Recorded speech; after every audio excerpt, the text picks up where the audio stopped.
Now, the issue of one Margaret Nduta Masharia is an issue that has been a bone of contention, a subject that is so sensitive once discussed by the people of the Republic of Kenya on social media.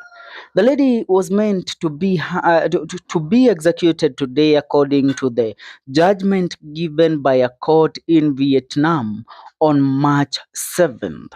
Now, Margaret Duta was supposed to be executed at exactly 8:30 in the morning today. But a lot of Kenyans flocked on social media trying to send a message to one President William Ruto to try and intervene in this matter of Margaret Duta, who was accused of drug trafficking in Vietnam. And according to the laws and rules of Vietnam, somebody that is arrested with over 600 grams of cocaine or heroin, their sentence is death. Are we together? Now, a lot of Kenyans thought that the president's call to Vietnam would have changed things, would have given Margaret a second chance to life. But who hung to them? It seems that things are not unfolding the way a lot of us thought. A lot of letters have been written. A lot of messages have been sent out to one President William Ruto to intervene in this matter and to make sure that Margaret Nduta is given a second chance and she returns to her family in Kenya.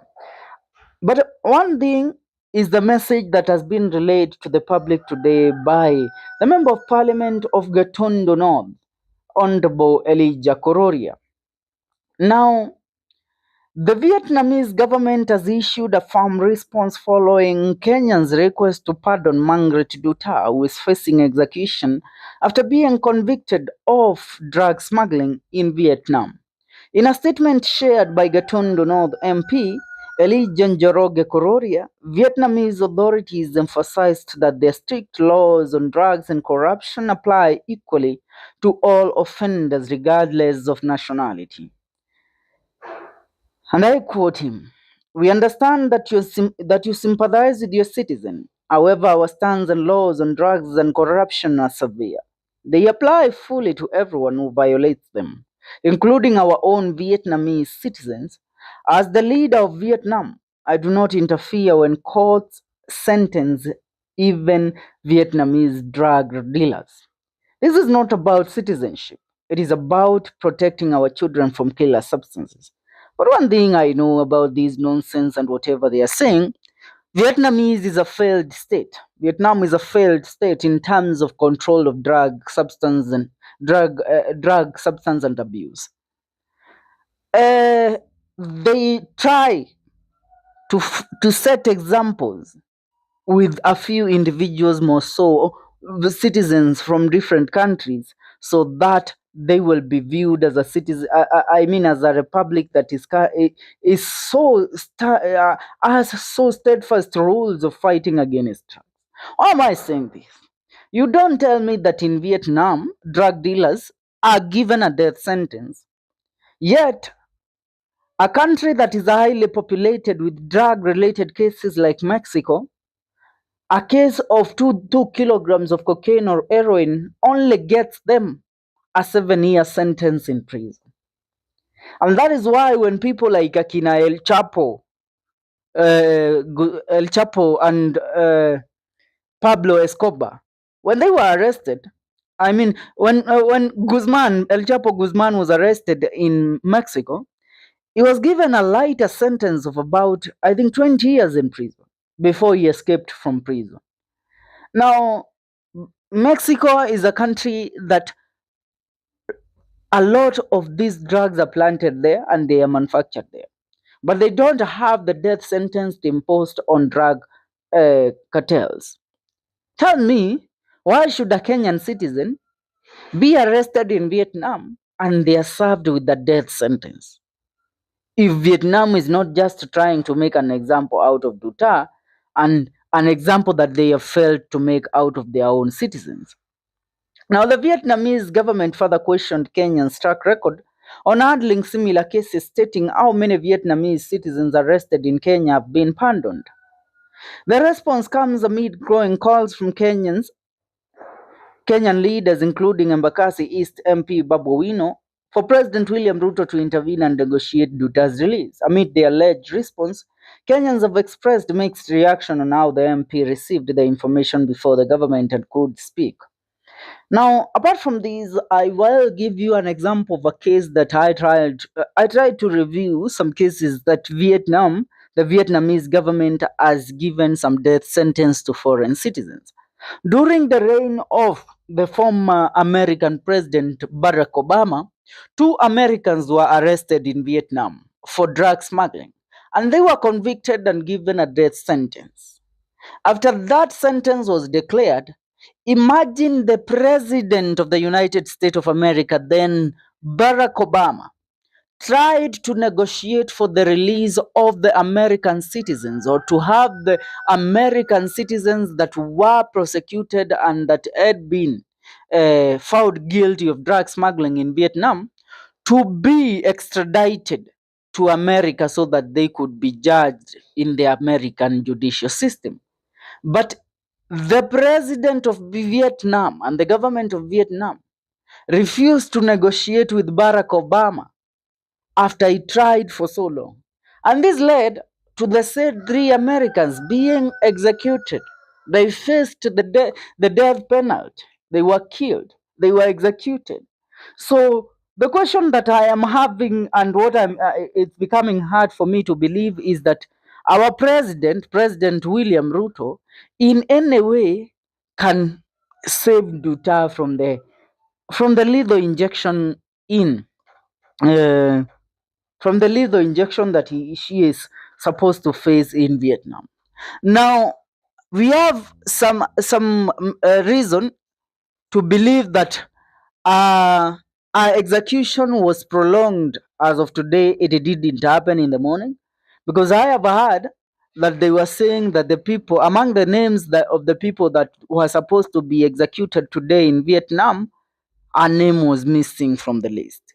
So could it be that the cries of the people of the Republic of Kenya have made it to uh, they have made it to the Vietnamese government?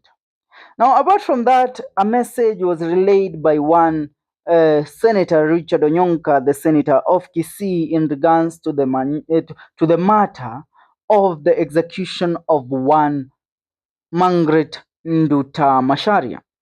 And looking at it currently, I want to read what one Richard Onyonka said in regards to the matter of uh, pardoning one Jerry. And Onyonka posted this letter and said it's a letter that he wrote to President William Ruto to intervene in the matter to save Duta. And I want to read the said letter so that you will understand the point where we are coming from. Open letter to His Excellency President William Ruto, President of the Republic of Kenya, State House, Nairobi. Now, urgent request for clemency and repatriation of Margaret Nduta Masharia from Vietnam. Your Excellency, I write to you with deep concern regarding the case of Ms. Margaret Nduta Masharia, a 37-year-old Kenyan who has been sentenced to death in Ho Chi Minh City, Vietnam, over drug trafficking charges. Now, the distressing development calls for urgent diplomatic intervention to safeguard our fundamental rights and explore the possibility of clemency and repatriation while acknowledging the sovereignty of the Vietnamese judicial system. It is imperative that the government of Kenya intervenes to ensure that Ms. Masharia's life is preserved and that she is given an opportunity to serve an appropriate sentence in her home country under Kenyan law. Your Excellency, I appeal for your urgent engagement with the government of Vietnam. Number one, plead for clemency on humanitarian grounds, seeking to have Ms. Masharia's death sentence commuted to life imprisonment or an alternative penalty. Number two, facilitate her repatriation to Kenya through diplomatic negotiations so that she can serve a sentence within our judicial system. Number three, engage the United Nations and international human rights bodies to support Kenya's plea for clemency and a fair treatment of its citizens facing harsh penalties. Kenya has on numerous occasions stood for justice and no human treatment of its citizens worldwide. It's my sincere hope that through your leadership, diplomatic resolution can be reached to save Ms. Mashari's life and allow her to face justice in Kenya, in her home country. I heard the Ministry of Foreign Affairs to act swiftly in initiating discussions with their Vietnamese counterparts, while the Office of the President provides the necessary guidance on high-profile diplomatic negotiations to secure a favorable outcome.